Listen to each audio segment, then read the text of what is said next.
Dilerseniz Ercan Yılmaz sizle başlayalım. Dün siz de komisyondaydınız. Dinlenen kurumlar arasında yer alıyordunuz. Nasıl bir atmosfer vardı? Neler söylemek istersin?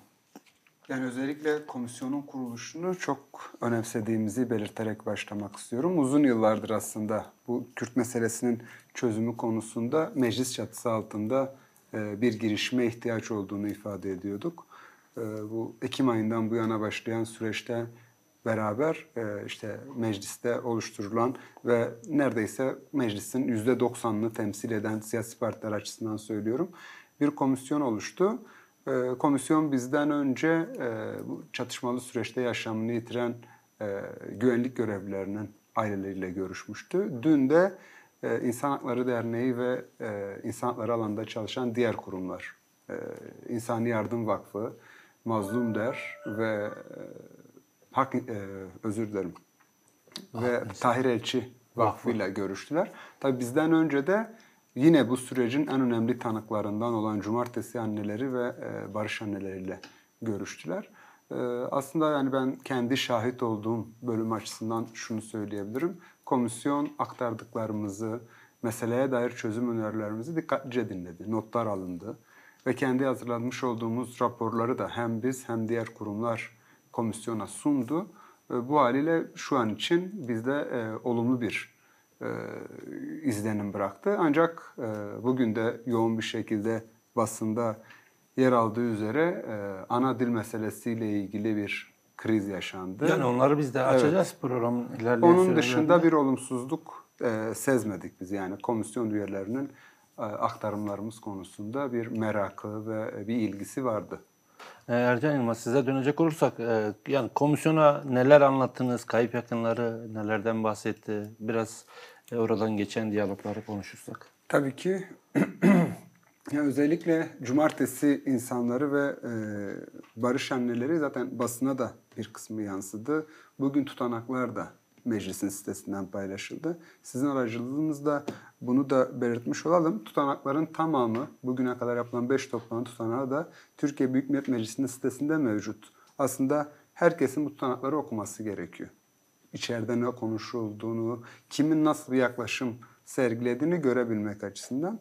Kayıp yakınları kendi zorla kaybedilen yakınlarının hikayesiyle beraber bir bütün olarak Türkiye'deki zorla kaybetme gerçeğini ifade ettiler. Ve komisyona bir dosya sundular. Bugüne kadar tespit edilen kayıpların isimlerinin, olayların tarihlerinin ve ayrıntı bilgilerinin olduğu bir dosya teslim ettiler. Barış anneleri de bu meselenin çözümünü neden istediklerini, çocuklarını kaybetmelerine rağmen neden hala barış talep ettiklerini, bu meselenin nasıl çözülebileceğini, Sayın Öcalan'ın Kürt toplumu üzerindeki etkisinin ne olduğu gibi konu başlıklarıyla sunumlarını yaptılar. Sivil toplum örgütleri olarak bizlerse hem çözüm önerilerimizi hem de bugüne kadar neden bu meselenin çözülemediğini ifade ettik. Şimdi biz İnsan Hakları Derneği olarak Kürt meselesine insan hakları ve demokrasi çerçevesinden bakıyoruz. Türkiye'de demokrasi ve insan haklarına saygı ilkesi olmadığı için Kürt meselesi büyüdü, binlerce insanın yaşamına mal oldu, milyonlarca insanın yerinden edilmesine neden oldu. Türkiye'de Kürt meselesini çözebilirse eğer herhangi bir hükümet veya devlet bu konuda ısrarlı olursa Türkiye'de insan hakları meselesinin ve demokrasi meselesinin büyük bir kısmı, tamamı olmasa bile büyük bir kısmının çözülebileceğini ifade ettik. Çünkü bu aynı zamanda şu da demek. İşte Kürt meselesinin aslında tek başına bir iktidar tarafından yaratılmadığını da ifade ediyoruz. Cumhuriyetin kuruluşuyla birlikte yeni kurulan Türkiye Cumhuriyeti'nin resmi ideolojisi farklı hiçbir etnik grubu kabul etmediği için Cumhuriyetle beraber başladı bu Kürt meselesi.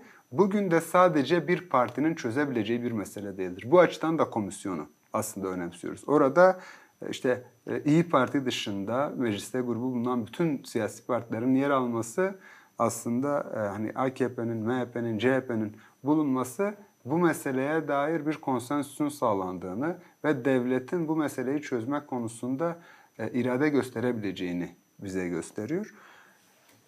Komisyona bu şekilde Kürt meselesinin boyutlarını aktardıktan sonra da çözüm önerilerimizi ifade ettik. Yani çözüm önerileri aslında bugün ilk defa konuşulan şeyler değil. Çatışmalı süreç başladığından bu yana tabii yıllar geçtikçe yeni ihlal alanları meydana çıkıyor.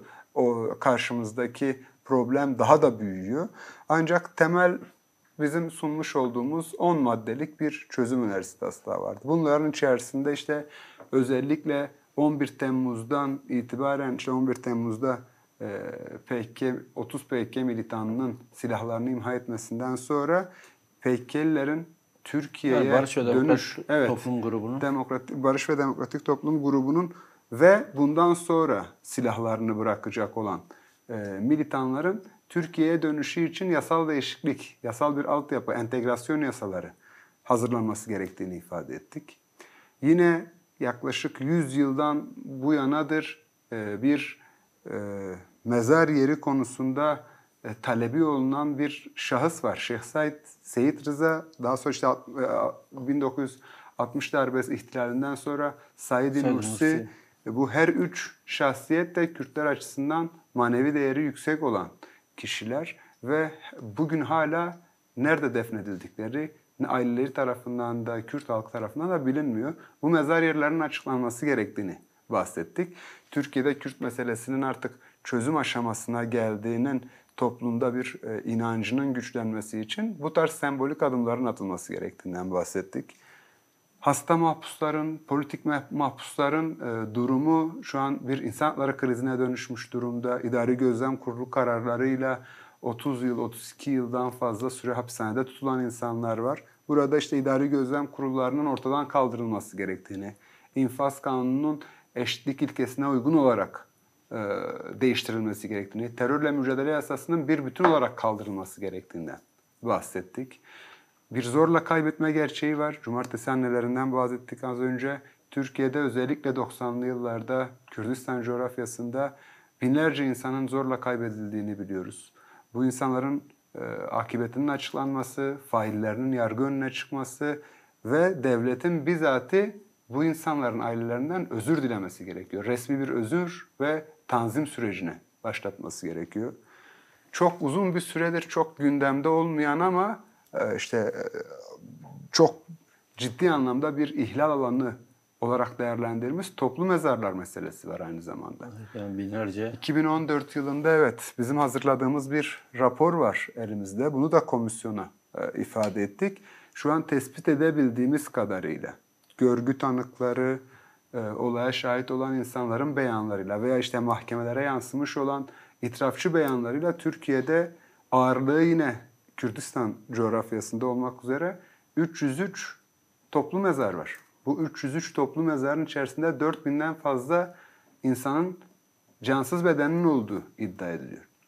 Bugüne kadar işte açılan 45, yanlış hatırlamıyorsam hafızam yanıltmıyorsa 45 toplu mezar açıldı. Bu 45 toplu mezarın içerisinde 300'e yakın insanın cenazesi bulundu. Halen kemiklerin bulunduğu mezarlar var. En son Evet. yine ihade olarak Evet, Lice'de benzer bir durum vardı. Lice'de benzer bir durum yaşanmıştı. İşte bu toplu mezar gerçeğinin araştırılabilmesi için bağımsız bir komisyon kurulması gerektiğini, yine iddia edilen bölgelerde yapılacak kazı çalışmalarının özenli bir şekilde hekim eşliğinde Cumhuriyet Savcısının olduğu ve Minnesota protokolü uluslararası alanda mezar açma uygulamalarında başvurulan Minnesota protokolüne uygun bir şekilde yapılması gerektiğini ifade ettik. Kanun hükmündeki kararnamelerle ihraç edilen kamu görevlilerinin durumunu dile getirdik. Bu konuda da çok büyük ihlaller var ve bu mesele de Kürt sorunuyla doğrudan bağlantılı. Çünkü ihraç edilen, memuriyetten çıkarılan insanların profiline baktığımızda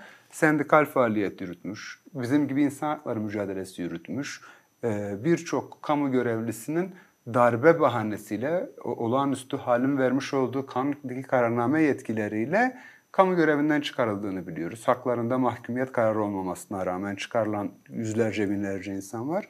Bu mağduriyetin giderilmesini ifade ettik.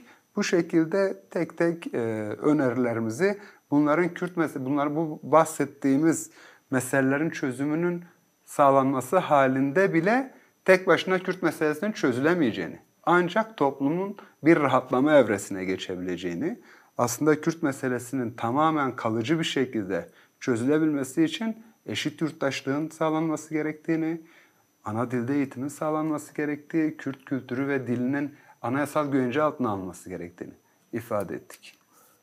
Ercan Yılmaz, siz neler söylemek istersiniz? Kürtçeyi kabul etmeden Kürt sorunu çözmek mümkün mü? Mümkün değil. Yani dün aslında bunu orada da ifade etmeye çalıştık. Kürt meselesinin ana tıkandığı noktalardan biri Kürtçenin hem kamusal alanda hem de sosyal hayatta kullanılması önünde yıllarca süre gelen engellerdi. Şimdi burada muhtemelen bu tepkilere karşı bir açıklama gelebilir. Hani çok yoğun bir tepki geldi çünkü. Yani meclisin iş tüzüğüne atıfta bulunabilir, meclisin uygulamasına atıfta bulunabilir. Ancak bunların hepsi bir kenara. Bir defa yasallık ve meşruluk meselesi uzun süredir Türkiye'de tartışılıyor. Tamam, burada mecliste Türkçe dışında herhangi bir dille konuşulamaması yönünde bir yasal düzenleme olabilir. Ama bu düzenleme tamamen gayrimeşru bir düzenlemedir. Bir defa bunu net söylemek gerekiyor. Velev ki şöyle düşünelim. Çünkü komisyonun da bir resmiyeti yok. Hani yasal zemini olmadığı için. Komisyon resmiyetinden ziyade hani komisyon çalışmalarında kullanılacak dilin işte Türkçe olduğuyla ilgili bir açıklama gelebilir. Hani bu yüzden Türkçe konuşulması istendi denebilir.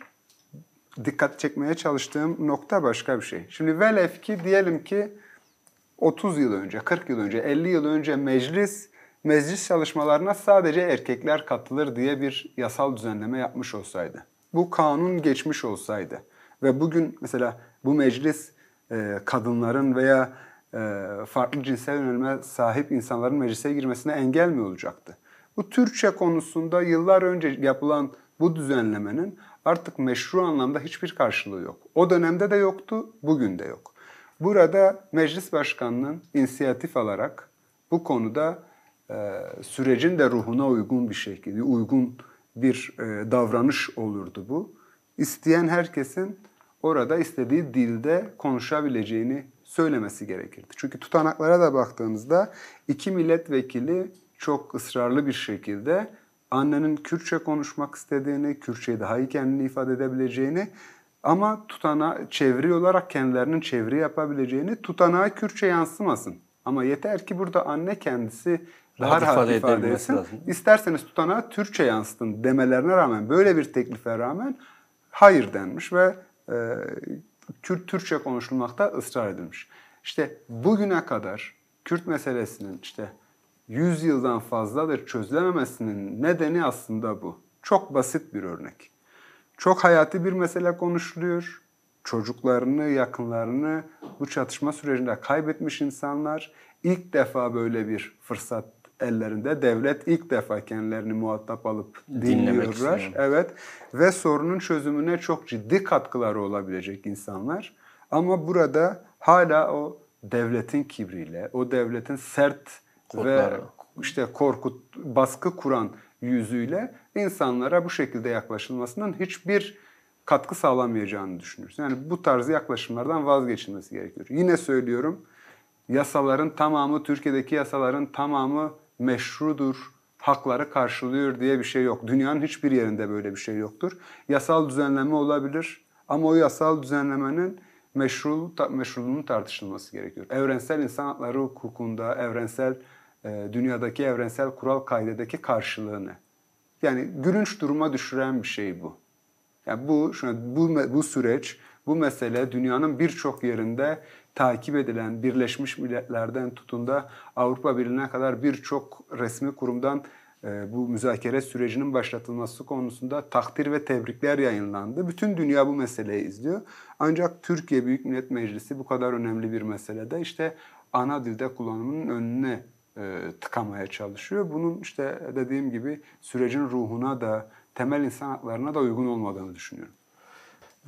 Ercan Yılmaz, şimdi komisyon sizi, anneleri, kayıp yakınların herkesi dinledi. Çözüm taleplerinizi sıraladınız ancak bu tek başına yeterli mi? Yani konuşulanların yasal bir zemine oturtulması gerekmiyor mu? Tabii ki yasal değişiklik ihtiyaçları var Türkiye'de. Özellikle az önce de bahsettik. Şimdi 11 Temmuz'un üzerinden 1,5 ay geçti.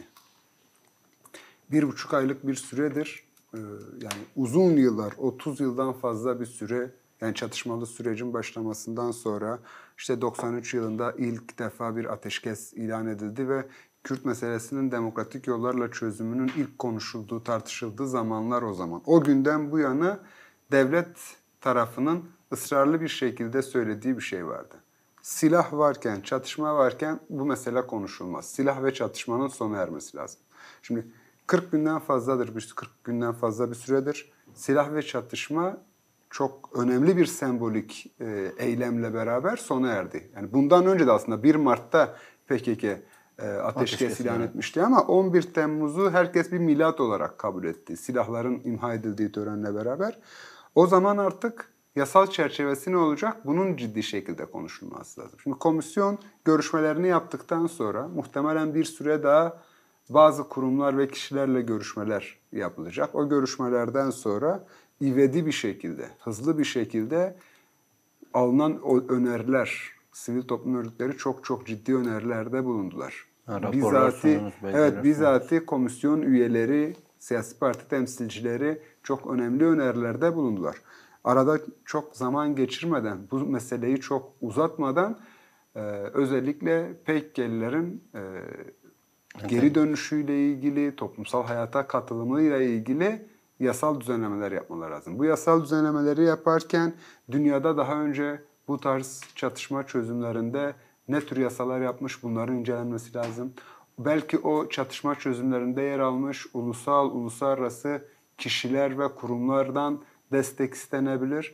Daha sonra da bu uzun bir süreç olacaktır. 100 yılı aşkın bir süredir devam eden bir mesele. Birçok ihlal alanına neden olmuş mesele. Bu meselelerin çözümünün çok hızlı bir şekilde olması doğru da değil aslında.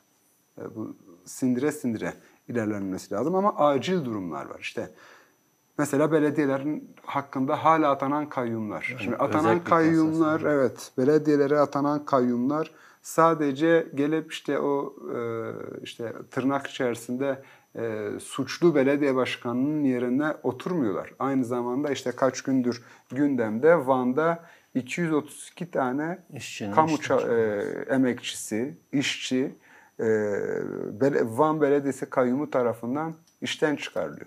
Ve bunların içerisinde engelliler ve kadınlar var.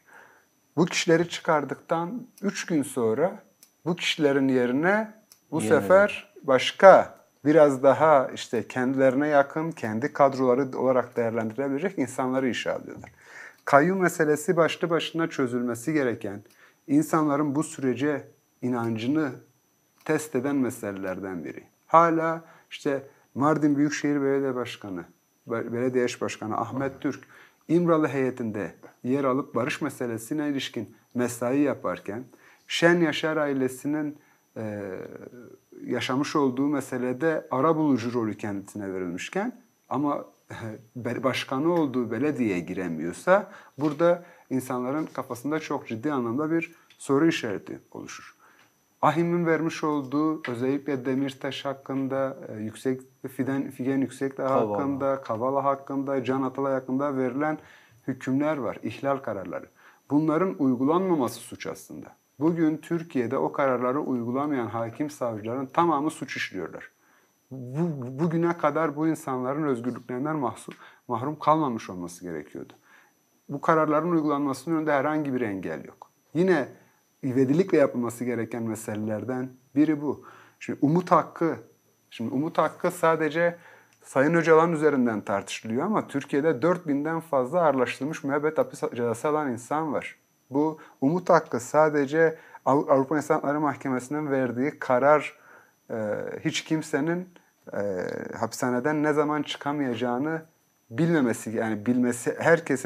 herkesin ne zaman hapishaneden çıkacağına dair bir umudu olması gerektiğinden bahsediyor.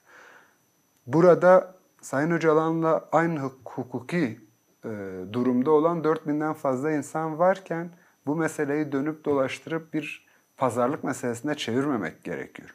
AİHM'in kararı 2014 yılında 11 yıl önce verilmiş bir karar var. Bu kararın yerine getirilmesi gerekiyor. Bu karar yerine getirilmezse Avrupa Konseyi'nin yaptırım mekanizmaları var. O yaptırımlar devreye girecektir. Ve işte en büyük tıkandığımız mesele de bu zaten. Hükümet, Kürtlerle ilgili, devlet, hükümet, Kürtlerle ilgili atacağı her adımı bir pazarlık konusu yapmaya çalışıyor. Bu temel haklarla ilişkin pazarlığın en baştan terk edilmesi gerekiyor. Süreç başladığından beri kendi kamuoyuna pazarlık yok, pazarlık yok, pazarlık yok şeklinde mesaj veren hükümet aslında Kürtlerle pazarlık yapıyor. Haklar üzerinden, temel haklar, hiçbir pazarlığa konu olmaması gereken haklar üzerinden bir pazarlık yapıyor. Bunların hiçbiri, yine de tekrardan belirtelim, yani bu barış meselesinin ruhuna uygun davranışlar ve adımlar değil. Ercan Yılmaz, sizce Kürt Akünder Abdullah Öcalan'ın bu süreçte nasıl bir rolü var? Komisyonun onunla görüşmesi hangi gelişmelere yol açar? Ya bu konuda artık bir tartışma olduğunu düşünmüyorum Türkiye'de. Yani Sayın Öcalan'ın muhataplığı konusundaki tartışmalar çok geride kaldı. Biz dün meclise de bunu önerdik. Aslında bu komisyonun daha erken kurulması gerekiyordu. Bu komisyon kurulduktan sonra nasıl ki ikinci görüşmesini devlet güvenlik bürokrasisiyle aldıysa, işte MİT müsteşarıyla, Dışişleri Bakanı'yla, Milli Savunma Bakanı'yla, İçişleri Bakanı'yla bir görüşme aldıysa kapalı toplantıda, benzer şekilde taraflardan diğeri olan Sayın Öcalan'la özellikle 11 Temmuz'da silahlarını imha eden Barış ve Demokratik Toplum grubuyla ve Avrupa'da, diasporada yaşayan Kürtlerle de görüşmesi gerekiyordu. Şimdi Avrupa'da yaşayan Kürtlerin tamamı Türkiye'deki legal siyasi faaliyetlerinin neredeyse tamamı Türkiye'deki legal faaliyetlerinin kriminalize edilmesi, haklarında açılan davalardan dolayı Avrupa'ya göç etmek zorunda kaldılar. Bu mecliste aralarında bu mecliste milletvekilliği yapan, bu kentlerimizde, Kürdistan kentlerinde belediye başkanlığı, meclis üyeliği, il başkanlığı yapan insanlar var. Onların bu meseleye nasıl baktığını da merak etmesi gerekiyor bu komisyonun. Bu legal çalışma alanında olan arkadaşlarımızdan bahsediyorum. Yine aynı zamanda PKK'de o silahlı faaliyetlerde bulunan örgüt militanlarının ısrarlı bir şekilde işte silah bırakmasından bahsediliyor. 30 kişilik silah bırakan grupla bunun konuşulması gerekiyor. Siz evet imha ettiniz silahlarınızı, geri kalan militan grubu nasıl silahlarını bırakacak? Geri dönüşler ülkelerine, geri dönüşleriyle ilgili ne tür adımlar atmamız gerekiyor? Sizin bu konuda fikriniz ne? Ve tabii ki de bu meselede çağrısıyla bir bütün olarak örgütünü çağrısına ikna edebilen, toplumda Kürt toplumunda ciddi bir karşılığı olan Sayın Öcalan'ın da en başta dinlenmesi gereken kişiler arasında olduğunu dün de ifade ettik ve geç kalınmış olmasına rağmen en kısa sürede bu bahsettiğimiz öncelikli olarak Sayın Öcalan ve diğer Kürt tarafının diğer temsilcileriyle de görüşmeler yapılması gerektiğini ifade edelim tekrar. Ercan Yılmaz, sizin son sözlerinizi alalım. Ben de teşekkür ediyorum öncelikle davetiniz için. Komisyonun cesur davranması gerekiyor. 100 yıldır Türkiye'de çözülemeyen bir meseleyi çözme konusunda çok önemli bir işlevi olabilir bu komisyonun. Özellikle hazırlayacakları yasa tasarılarıyla bu meselenin hukuki zeminini oluşturma konusunda çok önemli bir etkisi olabilir. Burada klasik milliyetçi, ırkçı yaklaşımlardan çekinmeden bu meselenin çözümü neyse o konuda cesur davranmaları gerektiğini düşünürüz. Bu görüşmeler konusunda da böyle, yapılacak yasa tasarılarıyla ilgili de böyle, topluma verilmesi gereken mesajlar açısından da böyle. Komisyona böyle bir yük düşüyor. Komisyon eğer dün cesur davranıp barış annelerine Kürtçe konuşmaları konusunda bir engel çıkarmamış olsaydı, emin olun ki Türkiye'de az önce arkadaşımızın da bahsettiği gibi farklı bölgelerde Kürtçe şarkı söyleyen insanlara saldırılarda bir azalma meydana gelebilirdi. Bundan sonraki süreçte. Çünkü mecliste bu mesele kriminalize edildiği sürece, kamusal alanda Kürt meselesinden kaynaklı talepler kriminalize edildiği sürece sokağa bunun yansıması her zaman çok daha fazla olmuştur. Meclisin, kamunun, devletin bu konuda yurttaşlara örnek olacak davranışlarda bulunması gerekiyor, cesur olması gerekiyor.